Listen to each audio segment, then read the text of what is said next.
E aí, pessoal, seja muito bem-vinda e bem-vindo a mais uma videoaula aqui no canal. Meu nome é Laura e na aula de filosofia de hoje nós vamos ver a política. Ela é um bem comum ou um exercício do poder? A filosofia política é a filosofia que reflete, questiona o Estado, o poder, os regimes políticos, a liberdade política, as formas de governo e a participação dos cidadãos na política, entre outras coisas. A política é entendida como um processo de formação, distribuição e execução do poder. O filósofo Bertrand Russell definiu o poder como a capacidade de fazer com que os outros fazem o que nós queremos. O indivíduo que tem essa capacidade ou os seus meios, ele exerce influência, domínio sobre as outras pessoas. O poder é dividido em duas formas. Existe o poder do ser humano sobre outros seres humanos e existe o poder do ser humano sobre a natureza, mas os dois se complementam. O que a filosofia política estuda é o poder do ser humano sobre outro ser humano, que a gente chama de poder social. Mas isso não exclui as reflexões sobre o poder do ser humano sobre a natureza, porque esse poder que o homem tem sobre a natureza, ele pode ser transformado em um instrumento de poder social. Existem três formas de poder. Existe o poder econômico, poder ideológico e o poder político. O poder político é aquele que tem a coesão social, ele usufrui da violência sobre outras pessoas, uma violência que é considerada legal. O poder econômico é quando usa um bem, uma coisa que o ser humano não tem e induz ele a certos comportamentos para ele ter aquele bem, como por exemplo trabalho. Trabalho é uma forma de poder econômico. E o poder ideológico é quando eu uso de pensamentos, ideias, para induzir o ser humano a tal comportamento. E o poder ideológico, ele vai influenciar a conduta do ser humano, ele vai influenciar o modo de pensar que o indivíduo tem. O filósofo italiano Norberto Bobbio, ele diz que o poder econômico e o poder ideológico estão subordinados ao poder político. O poder político é o poder supremo. O uso da força vai impedir desobediências, insubordinações, vai lutar contra essas insubordinações.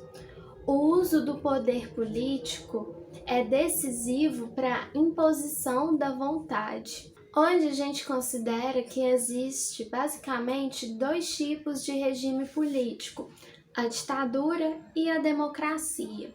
A democracia é um termo grego que vem lá da Grécia Antiga, que vem lá de Atenas, onde surgiu a democracia.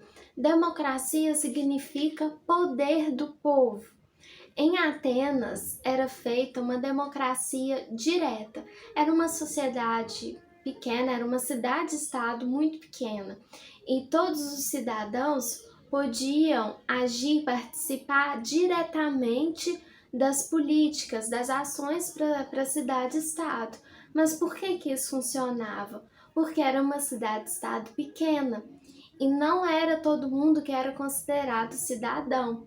Era um homem maior de 21 anos que possuía terras em Atenas, um estrangeiro não era considerado cidadão, a mulher não era considerada cidadã, o escravo não era considerado um cidadão. Hoje a gente tem a democracia representativa. A gente vota para poder eleger um representante político. E esse representante político, ele deve agir para o povo e pelo povo. A democracia ela tem algumas características, como a participação popular na política, a gente tem o direito de votar, o voto é secreto, o voto é direto e a gente vota em eleições periódicas. Na democracia, o poder político é dividido em três. Ele é dividido em poder executivo, judiciário e legislativo.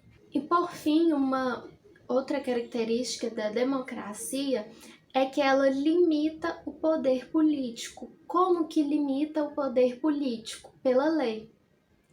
Tanto o poder político quanto o cidadão, as pessoas, estão subordinadas à lei. Não se pode ultrapassar a lei. Então é assim que a democracia limita o poder político. Já a ditadura é um termo latino que vem lá do Império Romano, que significa ditar ordens e tem características totalmente opostas à democracia.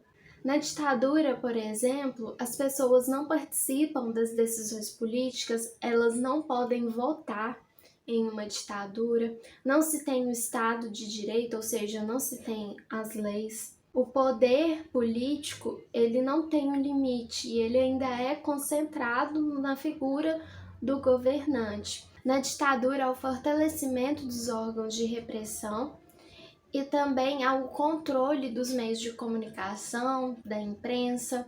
Um exemplo muito claro que a gente tem de ditadura é a ditadura civil-militar brasileira, que ocorreu de 1964 a 1985.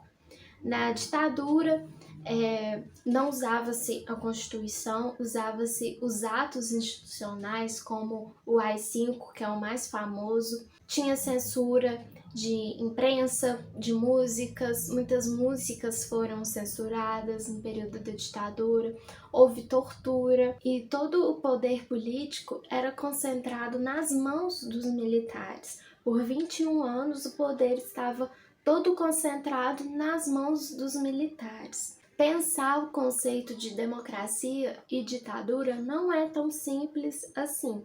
Muita gente acha que, se a gente não está vivendo uma ditadura, a gente está vivendo numa democracia.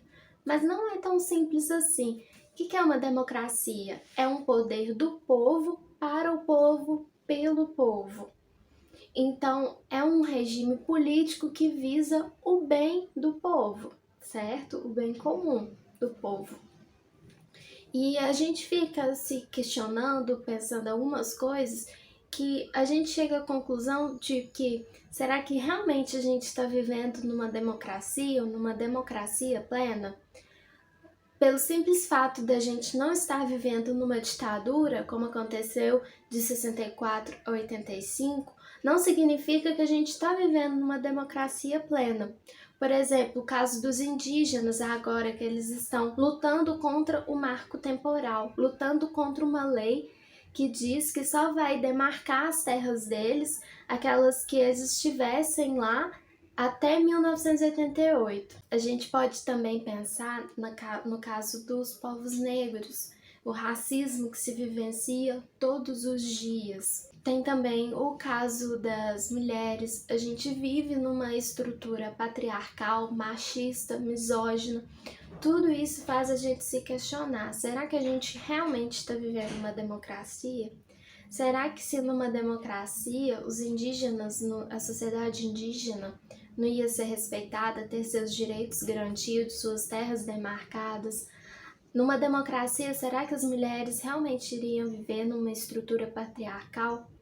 Será que numa democracia os negros iriam viver numa sociedade racista igual a gente vive hoje? A gente fica se questionando isso. A democracia, mais do que uma forma de governo, ela é uma forma de vida existencial e social. Essa foi a videoaula de hoje, espero que tenham gostado. Bons estudos e vejo vocês na próxima videoaula.